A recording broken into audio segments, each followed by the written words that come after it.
Folks, Black Star Network is here. Hold no punches! I'm real revolutionary right now. Support this man, Black Media. He makes sure that our stories are told. Thank you for being the voice of Black America, Roland. Stay black. I love y'all. All momentum we have now, we have to keep this going. The video looks phenomenal. See, this difference between Black Star Network and Black-owned media and something like CNN. You can't be Black-owned media and be scared. It's time to be smart. Bring your eyeballs home. You dig?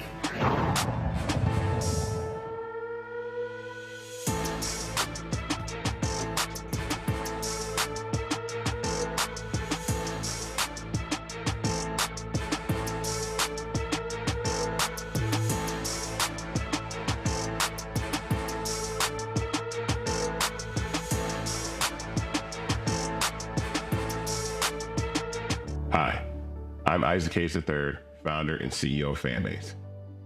Fanbase is a free-to-download, free-to-use, next-generation social media platform that allows anyone to have followers and subscribers on the same page. Fanbase was built through investment dollars from equity crowdfunding from the Jobs Act. People just like you helped build Fanbase, and we're looking for more people to help build Fanbase. We are currently raising $17 million in a Regulation A crowdfund on Start Engine. We've already crossed $2.1 million, but we're looking to raise more capital from people just like you that deserve the opportunity to invest in early stage startups without having to be accredited investors. So right now, I'd like you to go to startengine.com/fanbase and invest. The minimum to invest is $399. That gets you 60 shares of stock in Fanbase right now, today. And then use Fanbase to connect with friends, grow your audience, and be you without limits.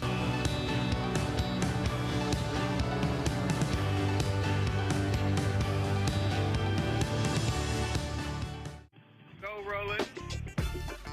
Folks, today's Monday, December 2nd, 2024. Coming up on Roland Martin Unfiltered, streaming live on the Black Star Network. We're live here, TWA Hotel at JFK Airport in New York City, where there was assortment of union workers, labor officials, and community advocates who are focused on, of course, the ongoing fight for union representation.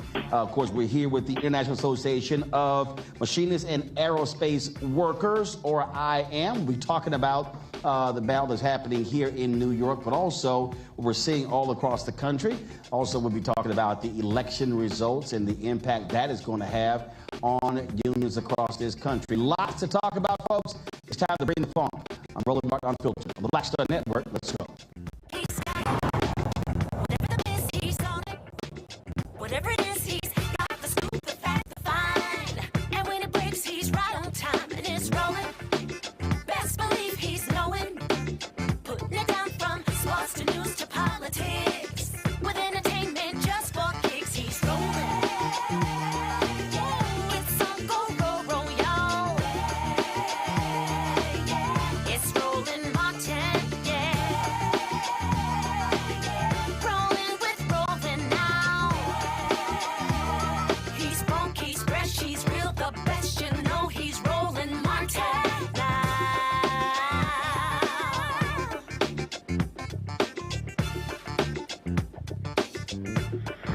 Martin.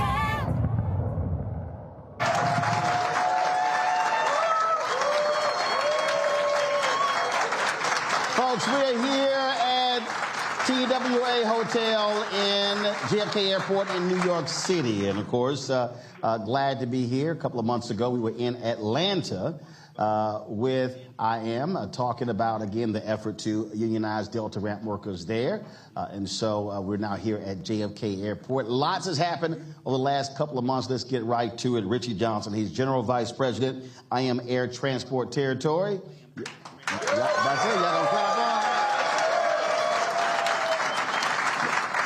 Yeah, I'm gonna leave you hanging right there. It's kind of like, should we clap for him or not? I don't know. What would you do? Yeah, there's gonna be a long walk home.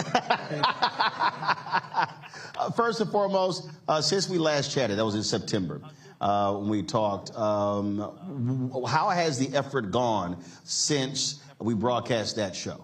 Yeah, I mean, initial big boost, and it continues to grow. You know, I had mentioned the last time we were together that if we were able to grow our numbers and capture the folks that cards had expired, that we would possibly be found by the end of the year. The struggle still is getting those folks that have not, that their cards have expired. Our numbers are well more than we would need to file for an election if we had both the combination of our current cards and the ones that have expired. So, I mean, we're knocking at the door, and the numbers are increasing every week. So there's a lot of positive to look at from that show. And look, this kind of exposure was fantastic for us. People were talking about it, not just at Delta Airlines, but at all the airlines. And the necessity for this group of folks to get organized. And it really actually inspired the next group, which we're going to talk about today as well, which is JetBlue, which just blew up shortly thereafter. So really, the impact was fantastic. And was it because people, heard about it, but was an opportunity also folks who are not familiar with the effort to learn about what the workers go through and what their concerns were? Yeah, I mean, I don't know if that necessarily was what triggered. I think, look, we had filed for an election with JetBlue 2 years ago, and we lost the election. Getting to a filing was a big deal. It was the first time in 19 years that a filing had been done on that property. And I think, if anything, us being able to get the message out to those folks as well, what it did was it said to them, hey, look, let's not get left behind. We dropped the ball last time. Let's get on this thing. And we literally said to that group of people, look, if you want this, you got to do it yourselves, at least out of the box. Mm-hmm. And they 100% have done the drive themselves, which is fantastic. And that's, a credit to what they're doing, what we're doing at Delta Airlines, and to that group of folks that are saying, hey, look, we don't want to get left behind. It's our turn. As we discussed last time, when you look at the percentage of Americans who have a favorable view of unions, you have not seen it this high in quite some time. And do you think that's because with the wage gap growing, with the wealth gap growing, the top 1%, 3 or 4 individuals having more wealth than the bottom 50%, that people realize that, hey, this idea of just going it alone may not necessarily always work? Well, 100%. I mean, it's absolutely a contributing factor. And the fact that, we're probably more visible and more vocal than we've ever been. We've had, for the past 4 years, a White House that was very pro-labor and said the word union a lot. And we were able to, as labor, get our message out even more. And people wanted to hear the message. And so I think that, taking these opportunities, and appreciate you having us on the show again, to be able to talk to folks and to get our word out there really just inspires people to go, look, there is an avenue. And I also think that we have, a new generation of workers we have a new generation, period, right, that are very involved. And they want to be involved in something. Doesn't matter what it is. They want to be involved, whether it's social injustice, whether it's this movement or that movement. And we have an opportunity to be the something. And when they see that, the inequality that you're talking about, and they want to see that changed in the workplace, well, we're giving them that avenue. And so, yeah, I mean, a big part of why we're having success is this next generation of workers. I had a conversation over the holidays with a couple of folks, and I was talking to them about if they really want to just step back and look at how the nation has changed. Meaning, when you look at types of jobs, how much you're able to make. For a long time in this country, you didn't have to go to college. You had a significant number of jobs. For folks that were blue-collar, working class. They were able to have good-paying jobs, buy homes, send their kids to college, take care of their families.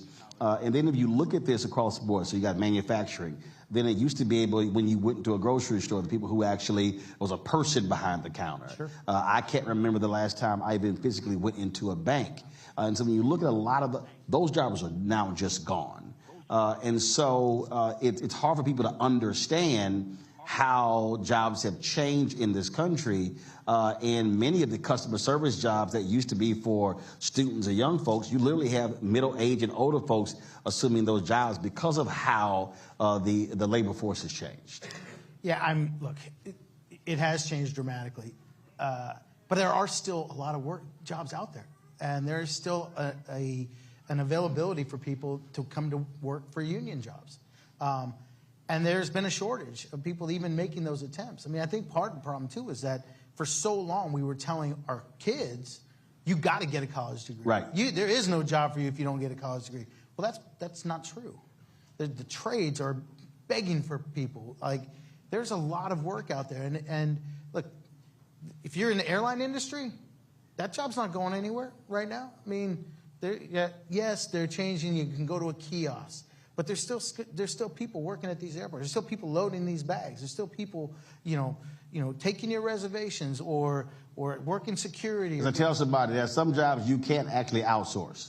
That's right. Somebody overseas can't get that bag from point A to point B. That's right. There's not a robot going out to your airplane and turning a wrench and fixing it, or changing the gears, or changing the wheels, or There's still all these. There's not a person coming. There's not a robot coming to your house to do your plumbing.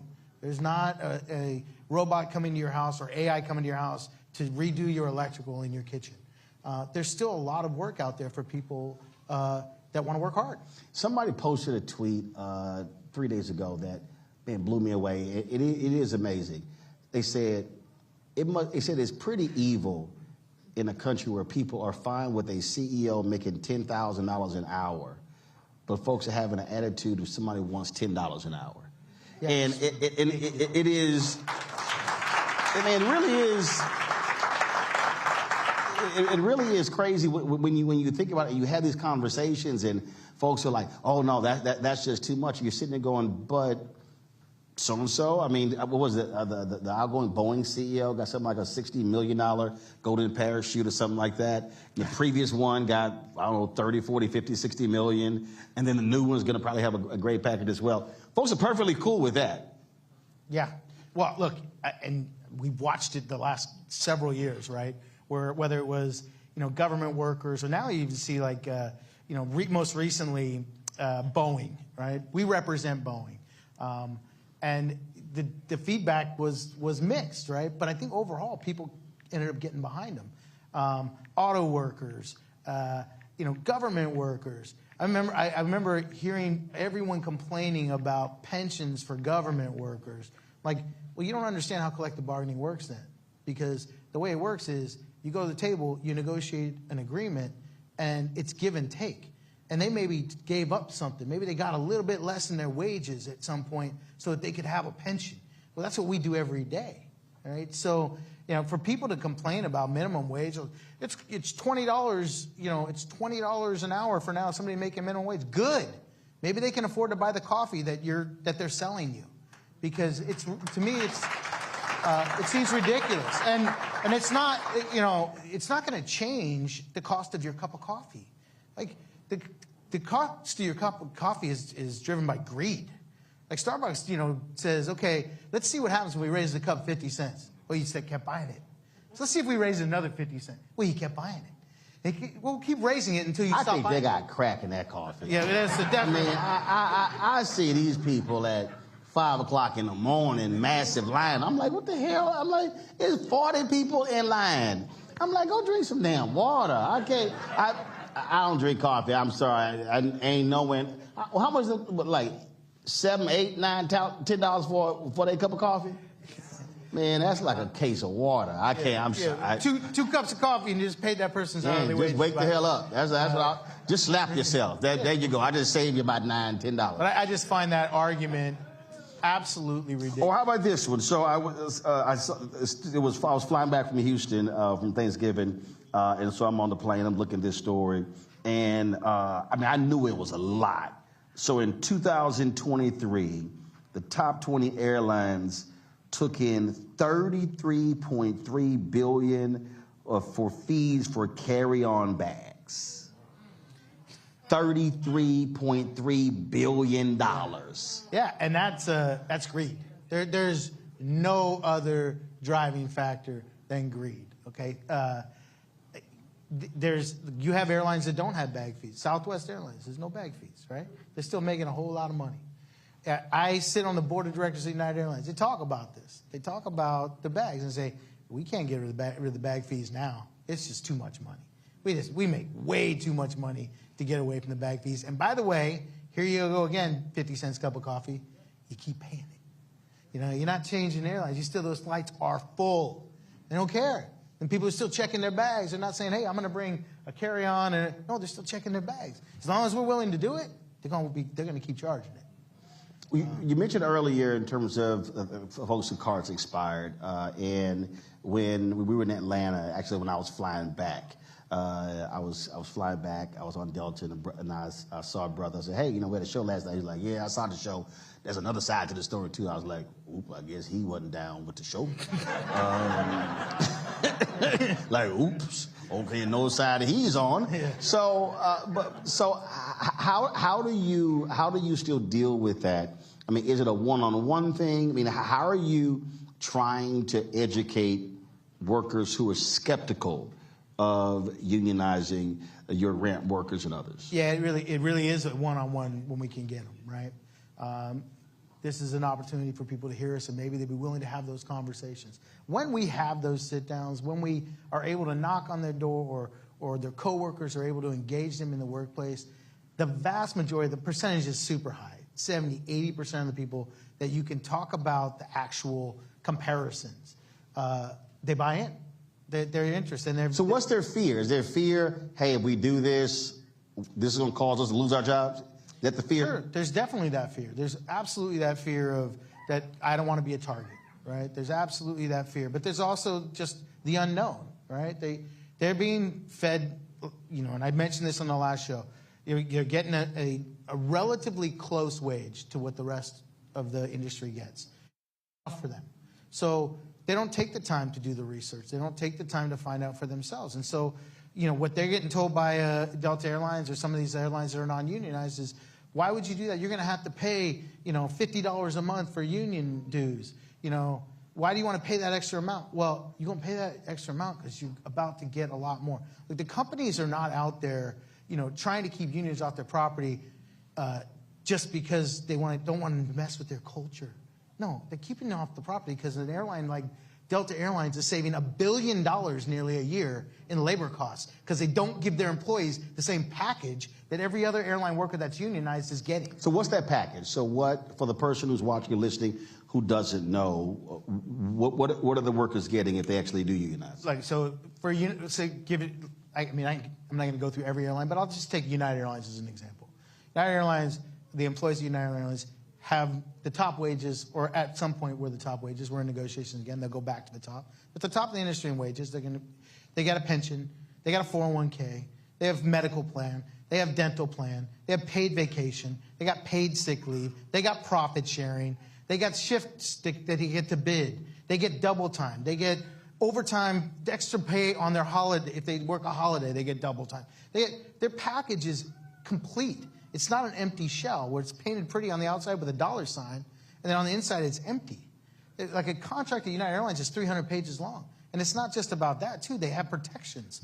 They have rights, grievance procedures. If they are wronged in the workplace and a contract is violated, whether it's bidding your shift or picking overtime or things of that nature, they have an ability to say, you passed me over, now you have to pay me.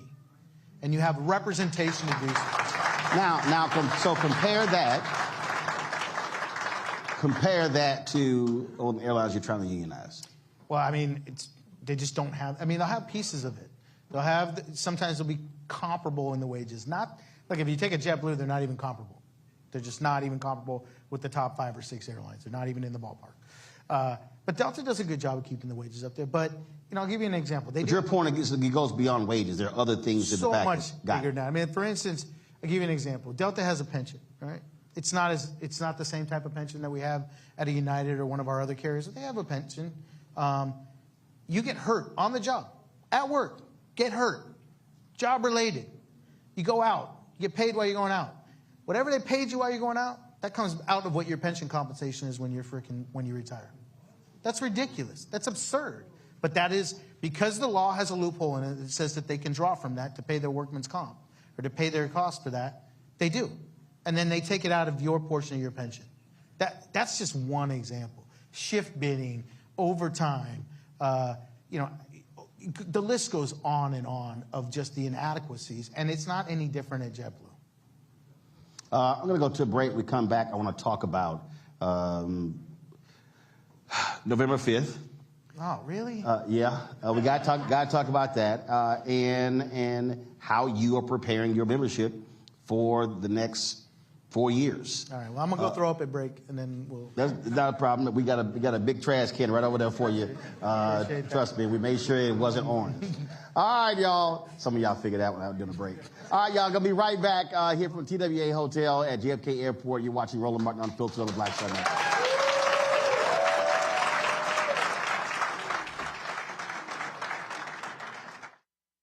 Hi, I'm Dr. Jackie Hood Martin, and I have a question for you. Ever feel as if your life is teetering and the weight and pressure of the world is consistently on your shoulders? Well, let me tell you, living a balanced life isn't easy. Join me each Tuesday on Black Star Network for A Balanced Life with Dr. Jackie.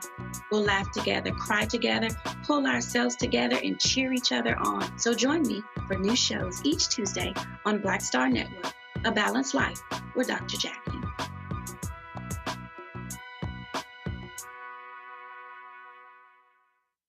What's up, y'all? Look, Fanbase is more than a platform. It's a movement to empower creators, offering a unique opportunity for everyday people to invest in Black-owned tech, infrastructure, and help shape the future of social media. Investing in technology is essential for creating long-term wealth and influence in the digital age. The Black community must not only consume tech, we must own it. Discover how equity crowdfunding can serve as a powerful tool for funding Black businesses, allowing entrepreneurs to raise capital directly through their community through the Jobs Act.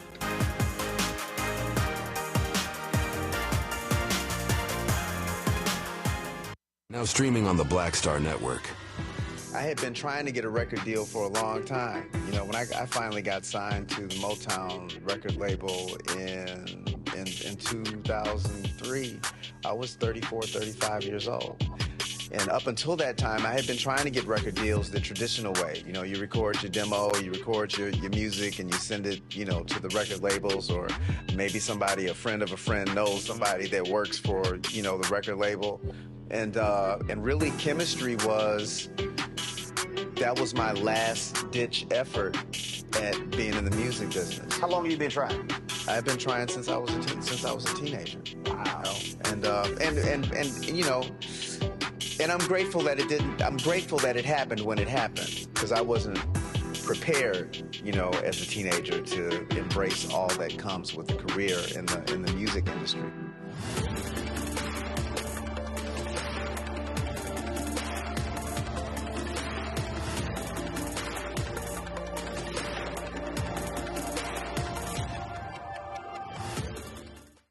Now that Roland Martin is willing to give me the blueprint, hey, Cyrus, I need to go to Tyler Perry and get another blueprint because I need some green money. The only way I can do what I'm doing, I need to make some money. So you'll see me working with Roland. Matter of fact, it's the Roland Martin and Cheryl Underwood show. Well, should it be the Cheryl Underwood show and the Roland Martin show? Well, whatever show it's going to be good.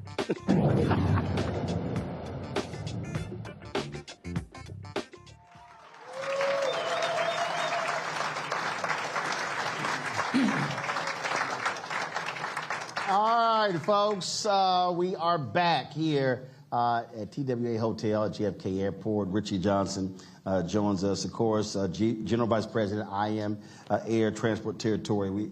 So last time we chatted, we were in Atlanta in September. Election was 2 months out. Did not go the way many of us wanted it to go. It's amazing to me to listen to people who will say, oh, yeah, I know he said those things. I just don't think those things are going to happen. As we talked about, some of your union brothers and sisters wanted him back in, but unions have a bullseye on their back and on their chest from this incoming administration. Yeah, I mean, it's a scary time, and it is interesting to hear, you know, some of our members that, you know, thought this was in their best interest. It's like they must have selective amnesia, because we had 4 years of it. We saw what happened. I mean, I guess the upside to the 4 years when Trump was in was that we organized like we never had in the past, because wages were so stagnant. because the people he was putting into positions, whether it's the National Labor Relations Board or the National Mediation Board, were so anti-union that the damage that he was doing was horrific to workers. That maybe they forgot that there was over 45 manufacturing plants that closed, many of which we represented, and that those jobs just were going out of this country. And manufacturing increased under Biden-Harris. Well, a lot increased. Wages increased. A lot happened that was very positive and pro-worker, and they certainly were out there, fighting for our cause. I mean, we had the Secretary of Labor was a former union leader until he left, and then they brought in the next one. But a huge labor background. The head of the National Mediation Board, which is the body that governs the Railway Labor Act that we fall under in Air and Rail, had been an attorney for the Machinists Union. There was, the new person that they put into the National Labor Relations Board, huge labor background. These were people that had experience and that were pro-labor. And those have a massive impact in how we are governed, in how elections go forward, the rules behind elections, having stopping the companies from having meetings that just bash unions. There was a lot that happened under that in this administration, and we forgot what had happened the 4 years under Trump. And it's a scary time because they're not being shy about it. He can say whatever he wants about I don't know anything about 2025 or. Well, I'm just going to hire everybody who work with it. But I'm going to hire everybody. Now I'm going to put them in positions of power. Right. And there is a very large section in 2025 that says, get rid of the National Labor Relations Board. Try to do whatever we can to look, Jeff Bezos and Elon Musk are suing, and they want the Supreme Court to rule against the National Labor Relations Board. Yeah. That's real. The list goes on. And it was like, look, they bought into the rhetoric. And it was just... how do you... That's the thing that it is still befuddling to me, that you could have the most pro-union administration since Franklin Delano Roosevelt. It's still crazy to me that the vice president can cast the tie-breaking vote that saved billions of dollars in pensions, 600,000 Teamsters, and they're like, yeah, we're not gonna endorse, and you're like, what the hell just happened? Yeah, we talked about it on the last show. I was like shocked at some of the stuff, but even we talk about hearing the words right out of his mouth, like out of his own mouth, in his conversation not that long before the election with Elon Musk. He said, if workers are striking, fire them. And then you're going to tell me, well, that's not what he meant? If you are a union worker and you voted for, I'm like, you're just voting against your best interest. He said, you mentioned the overtime with United Airlines. He said, what did he say? Oh, I hate overtime. I hate overtime. I'm not paying people overtime.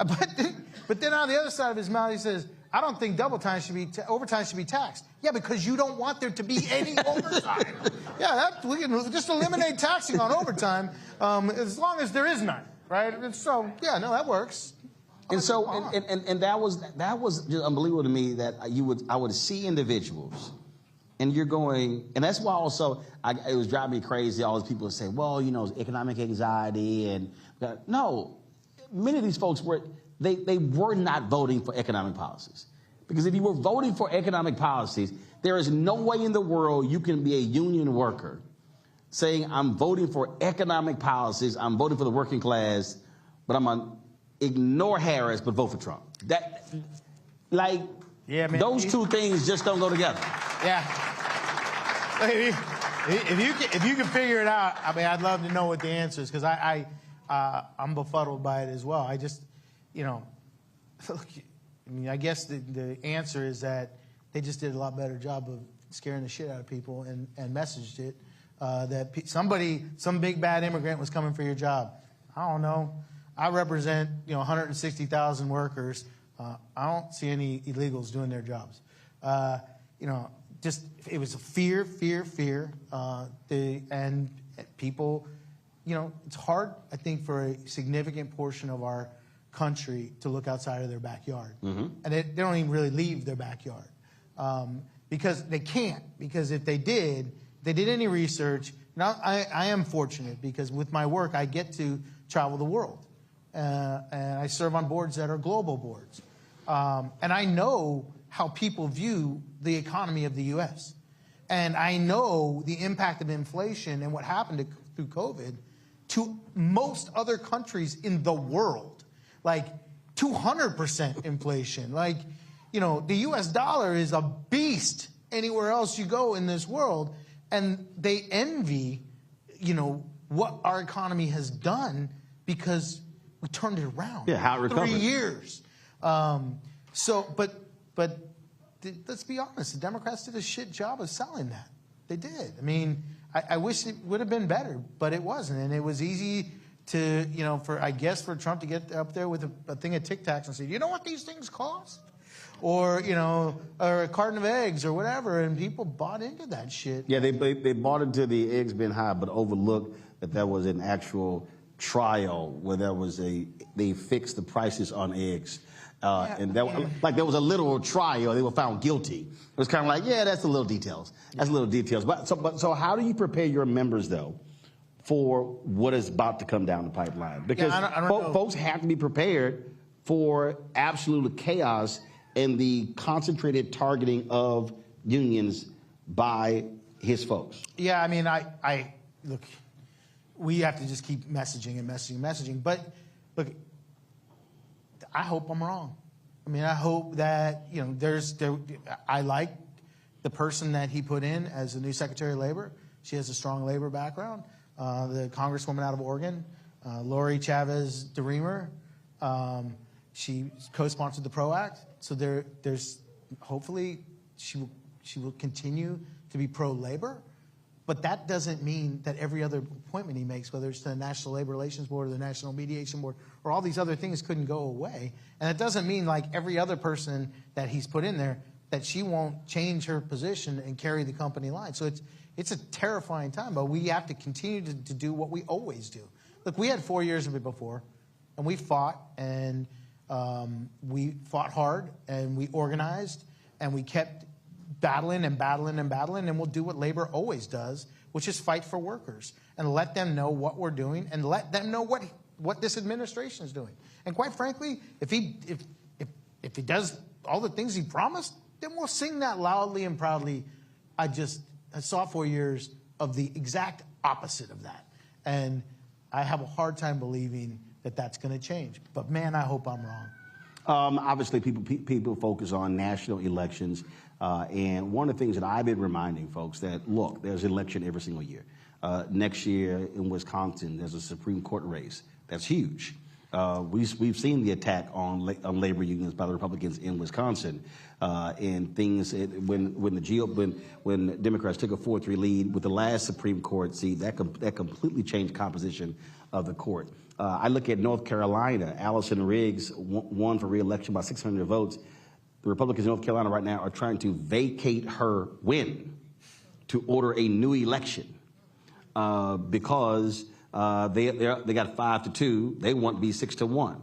So one of the things that I was reminding people that there are other places, there are state races, those Supreme Court races that are critical because those Supreme Courts have played a huge role in a lot of these labor decisions, not just, again, what's happening federal, but also what's happening on state level. Are y'all also involved in a lot of those races? Absolutely, very much so. In fact, our director of legislation is here today, and we talk about that all the time. With from the bottom up, we have to win these other elections, whether it's local, state, or federal. But every one of those is hugely important now. And in 2 years, we'll be looking at the House and the Senate as well. And so we're already preparing for that. And looking for, what the future could possibly be. We were talking earlier, and you said one of the things that even labor had to learn is how to pound his chest to get people to understand what wins look like and successes, and not just sort of just hop from one thing to the next. And you mentioned how previous 4 years, how you really focused on organizing and mobilizing.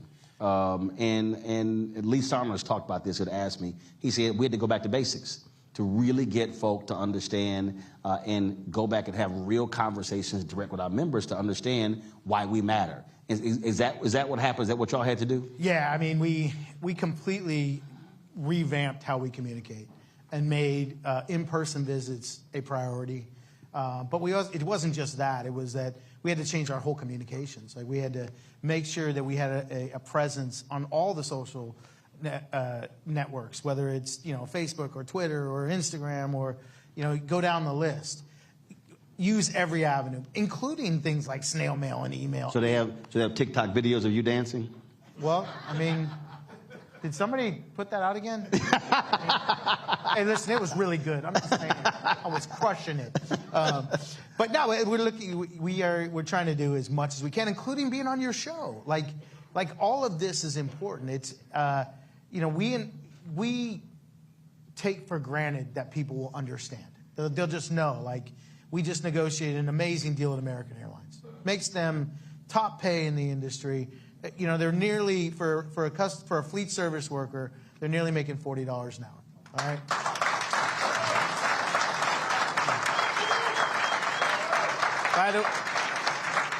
By the way, what are you making at Delta and JetBlue? But we don't. Where we fall short is that instead of going out and spending an enormous amount of time and just pounding our chest and going, look what we did, we go, we got a merger with Alaska and Hawaiian over here. And we gotta make sure that we take care of their security, and we gotta make sure that we negotiate a transition agreement that keeps them at the top of the industry.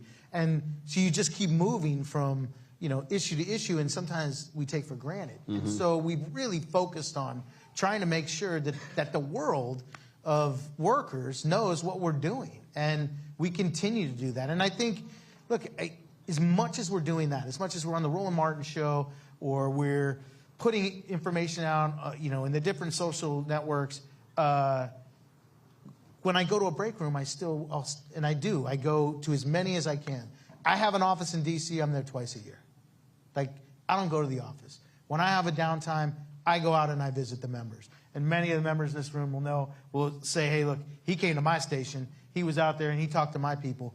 I go out there not because I want to say, pat on the back. I go out there because I want to talk to them about what their issues are, but I also want to tell them about what we've been doing. And when I go to those break rooms and I say, hey, did you know that this happened, this happened, this happened, this happened, this happened? And unless it's on their carrier, they probably don't.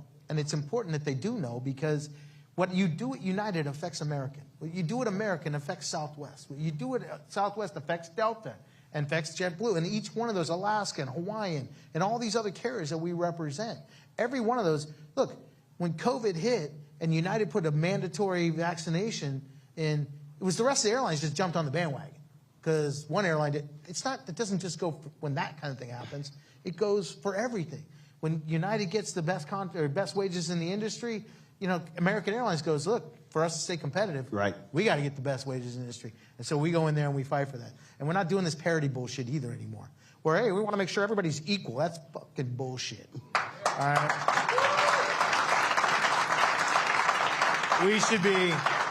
We should be building on our victories. When we made Alaska Airlines the highest paid in the airlines, then we did Southwest, then we did United, then we did American, and we'll do United again, and we'll keep building and building and building.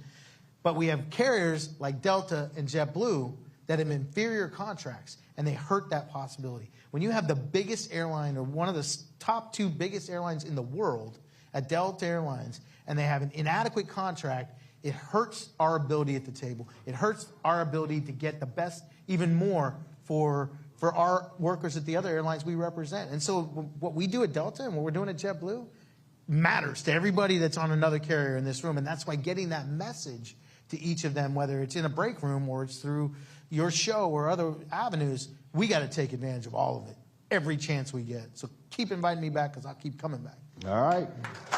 Gonna go to a break, come back, we'll chat with some of these workers as well. Folks, you're watching Roland Martin Unfiltered on the Black Star Network. Don't forget to support the work that we do. Join our Bring the Funk fan club. Your dollars make it possible to travel all across the country doing shows like this. If you want to support us via Cash App, don't forget to use this QR code Stripe. Tell your Cash App lost their mind, changed their damn rules, got rid of all of our accounts. But we figured a way around that, so we use the QR code. You can still do Cash App. Also, my folks who don't trust any of this stuff, they still send checks and money orders. They do. I get about 30 a week, and they still cash the same. P.O. Box 57196, Washington, D.C., 20037-0196. PayPal is R Martin Unfiltered.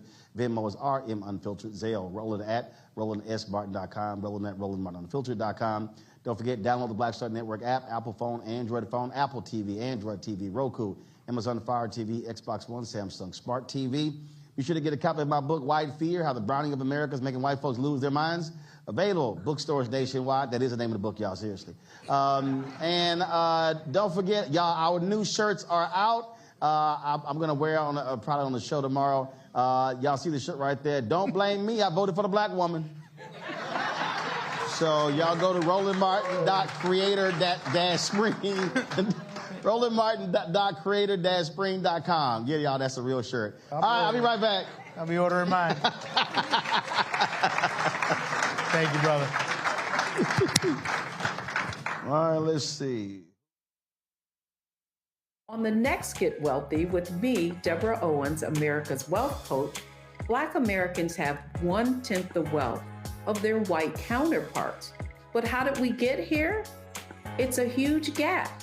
Well, that's why we need to know the history and what we need to do to turn our income into wealth. Financial author and journalist Rodney Brooks joins us to tell us exactly what we need to do to achieve financial success. You can't talk about why we are, as Black people, where we are, unless you talk about how we got here. Bridging the Gap and Getting Wealthy, only on Black Star Network.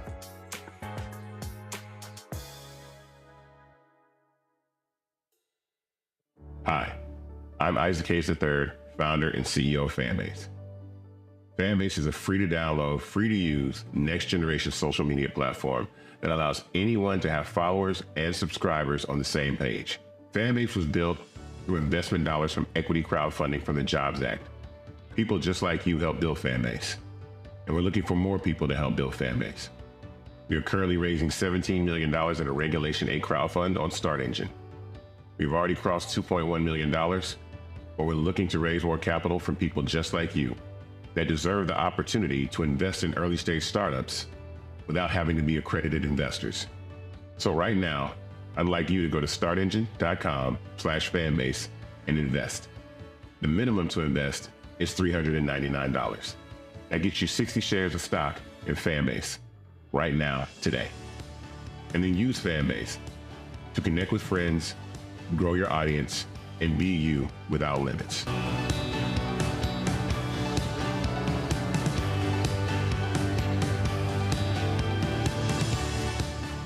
Hatred on the streets, a horrific scene, a white nationalist rally that descended into deadly violence.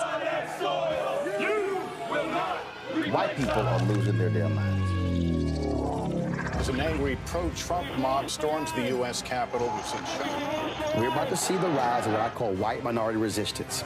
We have seen white folks in this country who simply cannot tolerate black folks voting. I think what we're seeing is the inevitable result of violent denial. This is part of American history. Every time that people of color have made progress, whether real or symbolic, there has been what Carol Anderson at Emory University calls white rage as a backlash. This is the rise of the Proud Boys and the Boogaloo Boys. America, there's going to be more of this. Here's all the Proud Boys, Dave. This country is getting increasingly racist in its behaviors and its attitudes because of the fear of white people. The fear that they're taking our jobs, they're taking our resources, they're taking our women. This is white fear.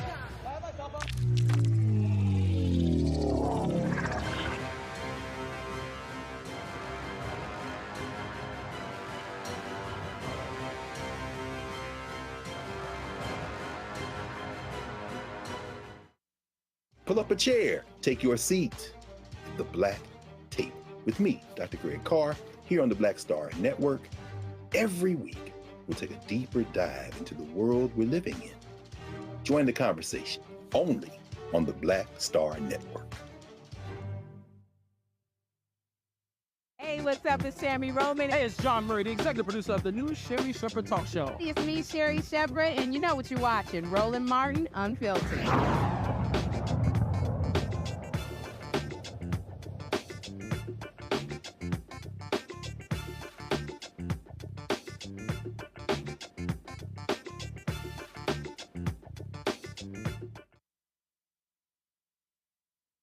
Delta and JetBlue workers are fighting for a voice at work. These airline workers deserve a fair shot at a better future. I support them as they seek to join with the IAM. By staying neutral, Delta and JetBlue can show they respect their employees and their right to organize.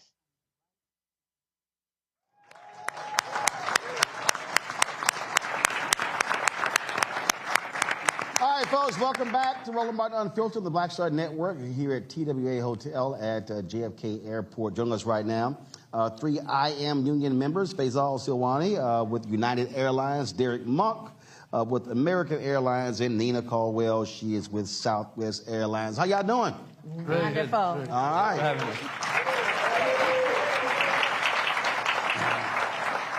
So, Nina, I'll start with you. So, for the person out there who doesn't understand that they don't work for an airline, they're part of a union, why does that matter?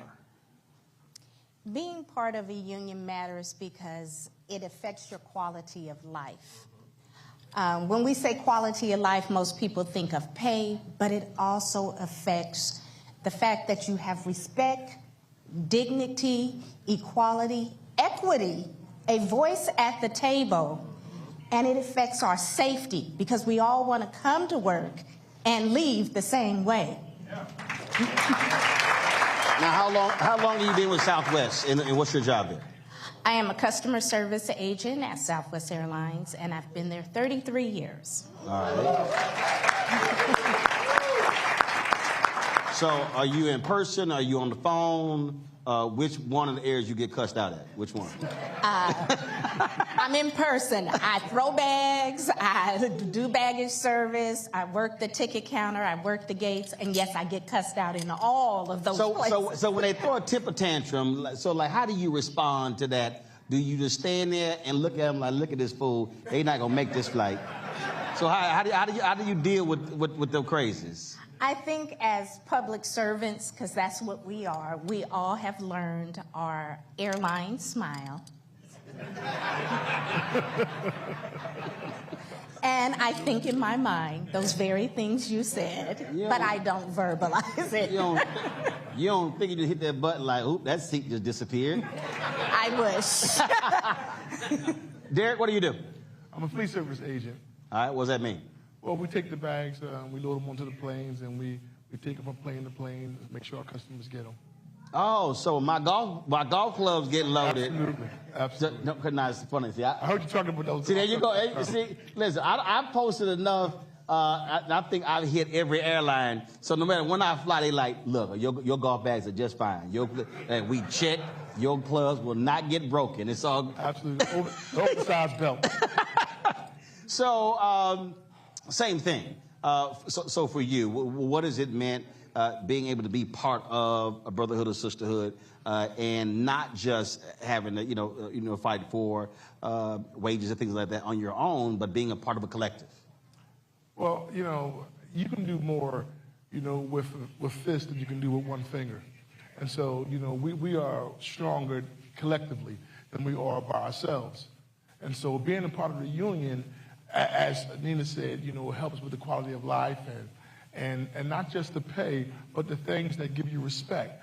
I'm also on our grievance committee, which means I spend most of my time fighting with the company when our members are disciplined, wrongfully. And we have the opportunity to go in and fight with the company and, either take care of the discipline, or if they're terminated, we help get their jobs back. Those are all the things that we have collectively bargained. Faisal? I'm a ramp service employee. I love it. Bags don't. How long you been doing it? 18 years. 18 years. Love it. The bags don't talk back. But yeah. But let me tell you, smart bags. Oh yeah. Oh yeah. So, you've probably heard that expression of the airport life, right? You work crazy hours, having to do doubles, sometimes not going home for 2 days, especially when you call in those snowstorms. So quality of life has always been a big topic for me. Being on the grievance committee and being the frontline voice for the members is very impactful. And actually, I'm currently on the negotiating team for United. It's so powerful, so important to have a voice at that table, right? Because I had the opportunity to sit across what they call their leadership, which is just a bunch of managers, and how disconnected they are from their frontline employees and how they don't care, right? So, like for us over at United, anytime you go to see a member of management, the first thing they ask you is, what's your employee number? That's all you are to them, an employee number, right? So it's so powerful, so impactful to have a voice at that table and show the company the true examples of what we experience out there. So for all three of you, I'm sure you've encountered folks who've resisted being in the union. What is that conversation like? What do you say to them? Well, I like to use my own experiences because when I started 18 years ago, I started prior to the merger with Continental. So obviously we were non-unionized. And I was a victim of being non-unionized, right? Mm-hmm. So we did unionize and we did merge, but I didn't have job protection as far as where I came from. I started at the cargo operation, and I was faced with outsourcing. Have a company come and tell me after 7 years, hey, by the way, we're going to get rid of your job, but if you want, you can work for the vendor for half the pay and no benefits. So it's sometimes those personal experiences, explaining it to a member who might not agree or might not be 100% behind the union, gives them a firsthand of how important it is to have a union. Luckily, the language that we did have allowed me to come up to the ramp, and those type of experiences help those members understand why it's so important to have a union. Yeah, I agree with that. We have a lot of members who they don't understand, what the union has won for them. They don't understand that it was the union that created the 40-hour work week. They don't understand that it's the union that makes sure they have paid holidays. They don't understand that it's the union, that is able to set up meetings, so they can have a better work environment and safer working vehicles and things like that. So they don't understand those things. And so those are the things that we try to educate them, especially, when we get new hires or people who just, don't seem to care. We try to do our best to educate them up. Until they get in trouble. Yeah, until they get in trouble. Oh, absolutely. And then you everybody's best friend. Yeah. Nina? I'm a piggyback on the gentleman. Education is the key. We don't live in the age anymore where labor is at the forefront because kids are having kids. So they don't teach their families about labor, the labor movement. So when they come to work and they get a union job, they're not familiar about the history of the labor movement. And so us old heads, we have to take the time. We call them OGs. OGs. We say old heads. Yes. OGs. OGs. We have to take the time to pull our younger members aside and explain to them the benefits of being a part of a labor movement and the history. Because how can you be a part of something if you don't know what it's about?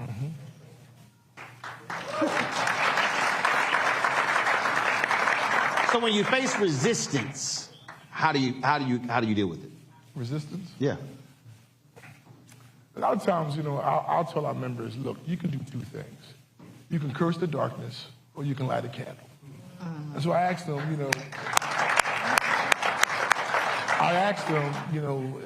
get involved. There's a man in the audience right now, Gil Simmons, who is the reason why I'm sitting in this chair right now. Because 18 years ago, I got in a situation where it wasn't my fault. He came to my rescue and asked me to get involved, and that's why I'm sitting here right now. Who's Gil? That's Gil right there. All right, stand up, Gil. He gave you a shout out. There you go. So he asked me to get involved, and I got involved so that what happened to me wouldn't happen to others. And so, you know, I always say, listen, you can talk about it, you can curse the darkness, or you can light a candle. Let's see what you can do. Bring your skills, bring your talents. Let's see what you can do. Help the union, because you are the union.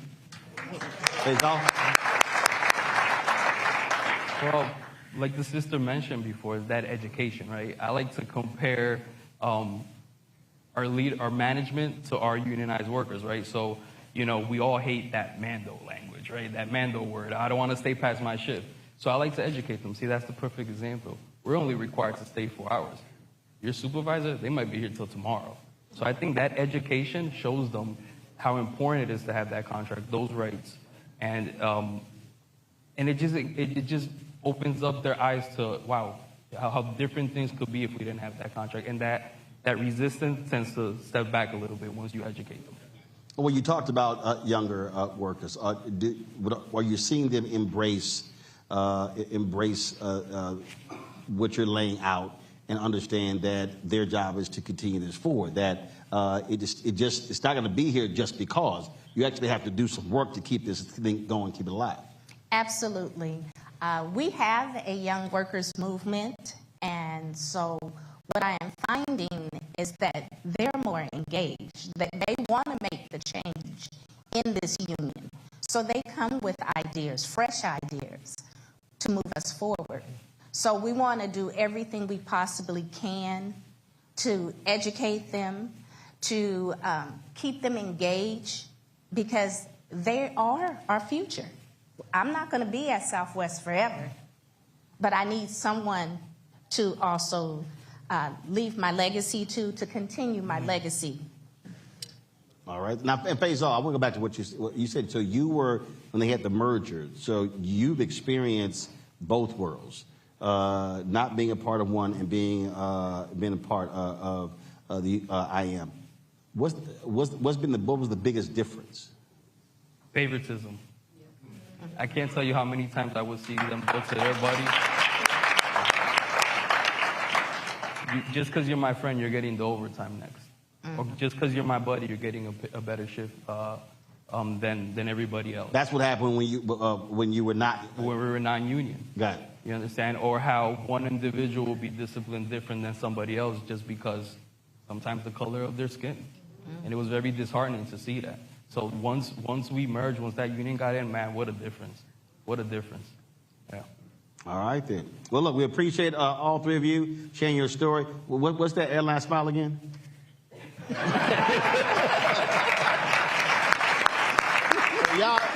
y'all act the fool, y'all see that smile, y'all know what's coming next. I'm just saying. I appreciate it. Thanks so much. All right, y'all. We're going to continue the conversation on the other side in our second hour. Folks, you're watching Roland Martin Unfiltered right here on the Black Star Network. Back in a moment.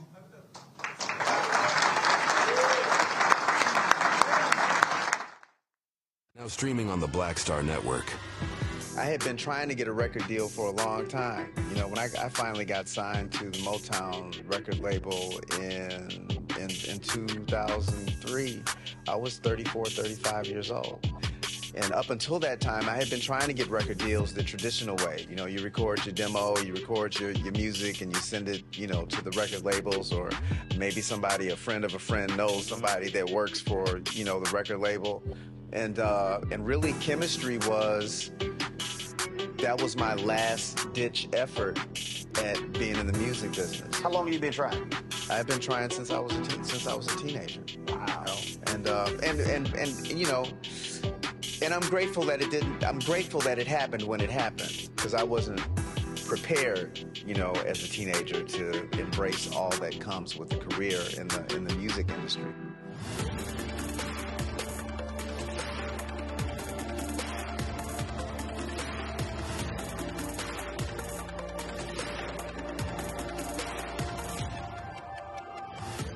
What's up, y'all? Look, Fanbase is more than a platform. It's a movement to empower creators, offering a unique opportunity for everyday people to invest in Black-owned tech, infrastructure, and help shape the future of social media. Investing in technology is essential for creating long-term wealth and influence in the digital age. The Black community must not only consume tech, we must own it. Discover how equity crowdfunding can serve as a powerful tool for funding Black businesses, allowing entrepreneurs to raise capital directly through their community through the Jobs Act.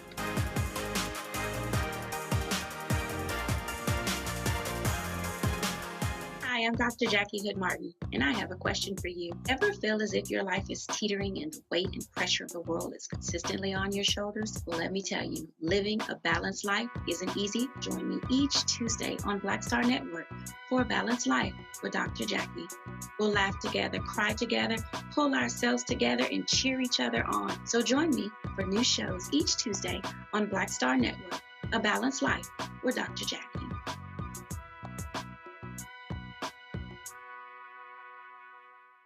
When you talk about blackness and what happens in black culture, covering these things that matter to us, speaking to our issues and concerns. This is a genuine people-powered movement. There's a lot of stuff that we're not getting. You get it, and you spread the word. We wish to plead our own cause. Too long have others spoken for us. We cannot tell our own story if we can't pay for it. This is about covering us. Invest in Black-owned media. Your dollars matter. We don't have to keep asking them to cover our stuff. So please support us in what we do, folks. We want to hit 2,000 people, $50 this month, raise $100,000. We're behind $100,000, so we want to hit that. Y'all money makes this possible. Checks and money orders go to P.O. Box 57196, Washington, D.C. 20037-0196. PayPal is R Martin Unfiltered. Venmo is RM Unfiltered. Zelle is Roland at RolandSMartin.com.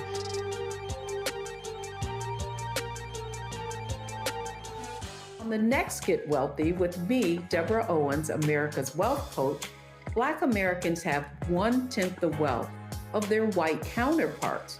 But how did we get here? It's a huge gap. Well, that's why we need to know the history and what we need to do to turn our income into wealth. Financial author and journalist Rodney Brooks joins us to tell us exactly what we need to do to achieve financial success. You can't talk about why we are, as Black people, where we are, unless you talk about how we got here. Bridging the gap and getting wealthy, only on Black Star Network.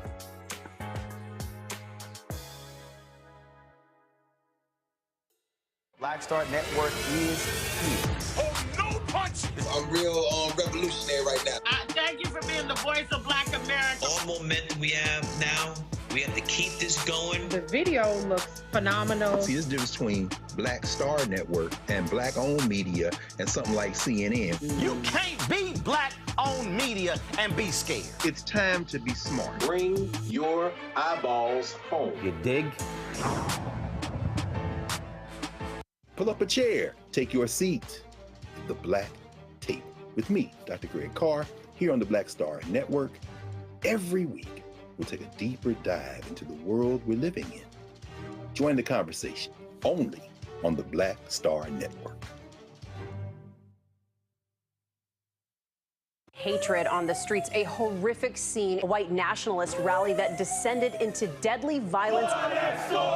You will not. White people are losing their damn minds. As an angry pro-Trump mob storms the U.S. Capitol, we've seen shooting. We're about to see the rise of what I call white minority resistance.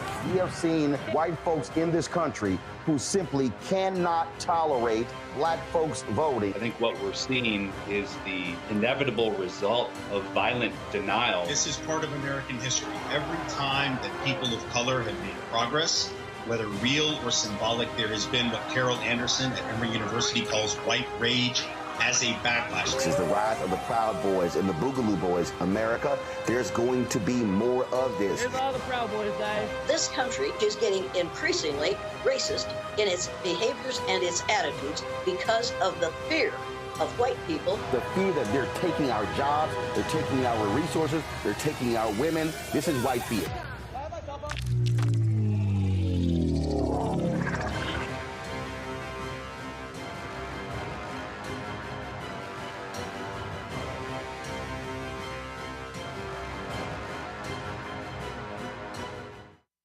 Russell L. Honoré, Lieutenant General, United States Army, retired, and you're watching Roland Martin Unfiltered.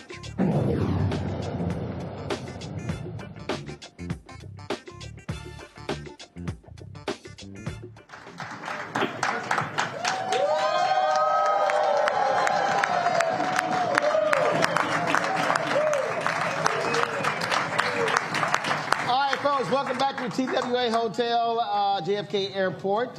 We, of course, here with IAM and a lot of work that they're doing when it comes to unionizing airport workers across the country. We're joined by three right now. Interesting mix of the panel right here. One, this will get me. So Dan McCurdy is Delta Airlines rent worker out of Minneapolis. Okay, not union. But David Pink, USW union member at Delta from Montreal. They are union. And then Rich Jarvis, grounds op geo, JetBlue in Boston, not union. So I got to start with you. How in the hell are you Delta and y'all unionized, but he's Delta and not? Well, I'll tell you, Roland, after the merger with Northwest Airlines, what was it, 2008, I believe? So we had one unionized group of employees and another group that wasn't. That was Delta. Northwest Airlines, we had a collective bargaining agreement. In that agreement, we had a no outsource clause in our contract, which still exists today. Article 2D, Delta can't outsource our jobs. That's in our collective agreement.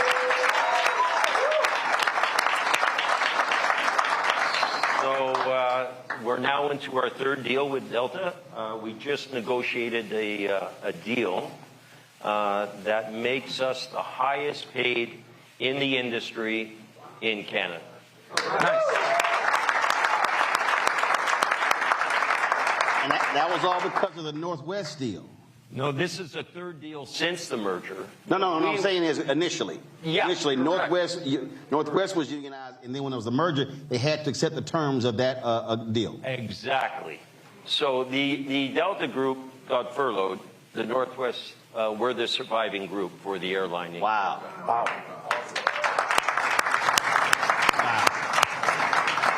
How many workers? We're back up to 300 now, at least 300 in the country under the USW banner. Yeah. Okay. All right. And so I'm sure, Dan, you like, damn. They got it good. They do got it good. And so I've been with the company 26 years, and I'm pre-merger Northwest as well. So I've been represented by the IAM before. So about approximately half my time has been as an IAM member, and then the second half of my career as a Delta employee unrepresented.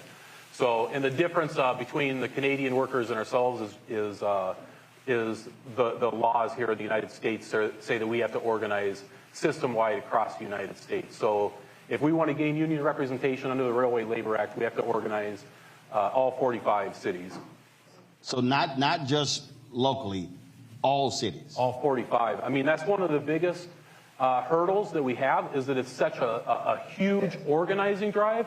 There's about 19,000 Delta employees, and it's hard. And these cards, they expire after 1 year. And not every employee is paying exact attention to everything that's going on at work. So they don't realize that their card expires. Right now, today, if all of the cards were valid, we could file for an election tomorrow. That's how much support that we have for unionization at Delta.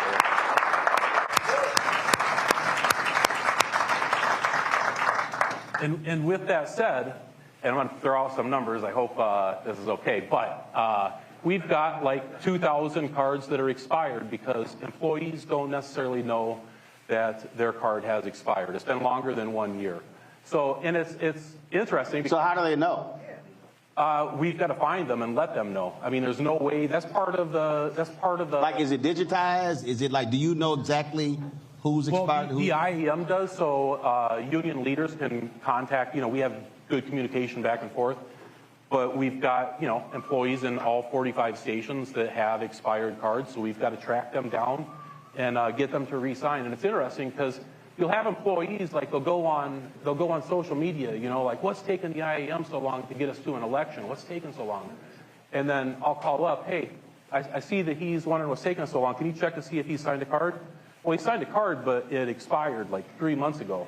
So, and I'm not complaining towards that employee, but that's the hurdle that we have. Why not? Because they don't necessarily, not everybody's as involved as us. But he went to talk shit. Well, and if I give him credit though, he signed a union authorization card. He wants it. He just doesn't know the intricate rules that his card expires after. So did you send a DM? So he got a DM, said, hey man, that's part of the problem. I'm just checking like. No, that's a... I'm King Petty. I'd be like, cause your ass ain't renew your card. But yeah, no, I mean, the more hands that we have collecting cards and letting people know that their cards are expired, that's how we get to an election. There's not a specific date that we're shooting for. We need to get 2,000 cards that have expired back up to date. And we've been collecting every week. We collect like 200. Our goal has been 200 a week. We've been collecting like 200, 225, 250 every week. But Delta knows this is a game to them. This is a game to keep unionization out. And what they do is, like we were hoping to file for an election in November. So they're going to play the game. Let's stop them. They hear our game plan. So they've been hiring people. They've been hiring people left and right. We have training classes in Minneapolis on day shift, about a dozen, 15, 17 every single day on morning shift. Same thing on night shift. And at the exact same time that they're hiring people, they've also reduced a lot of 40-hour lines down to 30-hour lines. So you need more people. But then, at the same time as that, they're also, I just got an email today that said, hey, if you want any time off in December, let us know, and we'll try to approve it. So they're giving time off to employees as well. So what they're doing is they're growing the base number of employees that we need to collect cards to make it more difficult. So the more that they know our game plan, the more that they're just trying to do union avoidance and stop us from. So when they hire 17, somebody wouldn't have to do it, saying, I mean, like if you know they're training them, I mean, how do you then combat that? Do you have someone who's waiting for the new folks to come on? I was like, step on over here. Yeah, well, the fortunate part for us is that they wear yellow vests, so they're easily recognizable. And we go have a conversation pretty early to let them understand that right now we trail the industry in pretty much every category except for profit sharing. We trail in base pay, we trail in vacation pay, we trail in benefits, we trail in work rules. We should be leading the industry in absolutely every category. We make 40% of the airline's profits at Delta alone. There is absolutely no reason that we should be left behind.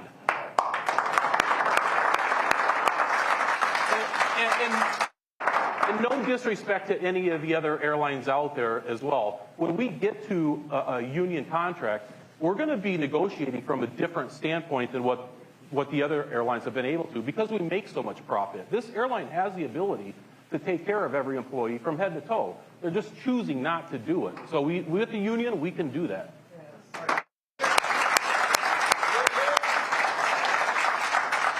All right, Jim, what's happening at JetBlue? Well, we went to a vote 2 years ago, and JetBlue came around to all the break rooms system-wide and scared the living shit out of everybody. How? They told all the workers that they would lose roster apps, and that's our ability to, pick up shifts, trade shifts. It's how all your scheduling is done for your work week for the next month, several months. Then they also told them that they would lose their flight benefits.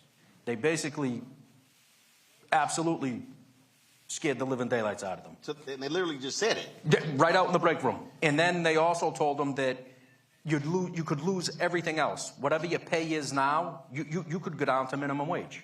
You could lose everything. I was actually cracking jokes saying, yeah, they could come to your house too and just basically take your Christmas gifts. You're going to get nothing.